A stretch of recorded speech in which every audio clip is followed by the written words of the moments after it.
നമസ്കാരം, ഞാൻ മനോജ് നെടിയാക്കൽ. പുതിയൊരു വീഡിയോയിലേക്ക് എല്ലാവർക്കും സ്വാഗതം. രാജ്യാന്തര റബ്ബർ റെഡി മാർക്കറ്റായ ബാങ്കോക്ക് രണ്ടാം ദിവസം അടഞ്ഞു കിടന്നതിനാൽ റബ്ബർ അവധി വ്യാപാര കേന്ദ്രങ്ങളിൽ ഷീറ്റ് വില അല്പം കുറഞ്ഞു.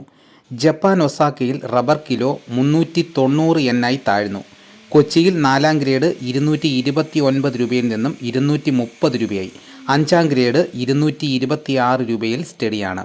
കുരുമുളക് ക്ഷാമത്തിനിടയിൽ ഏപ്രിൽ ഷിപ്മെൻറ്റുകൾ യഥാസമയം പൂർത്തിയാക്കാൻ കഴിയുമോ എന്ന ആശങ്കയിലാണ് വിയറ്റ്നാമിലെ ഒരു വിഭാഗം എക്സ്പോർട്ടർമാർ.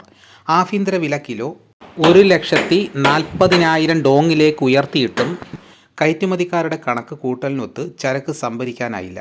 നിലവിൽ കിലോ 493 രൂപയിലാണ് അവിടെ മുളകിൻ്റെ ഇടപാടുകൾ നടക്കുന്നതെങ്കിലും വില കൂടുതൽ ആകർഷകമാവുമെന്ന പ്രതീക്ഷയിലാണ് കർഷകരും മധ്യവർത്തികളും. ഇതിനിടയിൽ കപ്പൽ ഗതാഗതത്തിലെ പ്രതിസന്ധികൾ ചരക്ക് കൂലി വർധനവിന് കാരണമായതോടെ ബയ്യർമാർ അല്പം പിൻവലിഞ്ഞിട്ടുണ്ട്.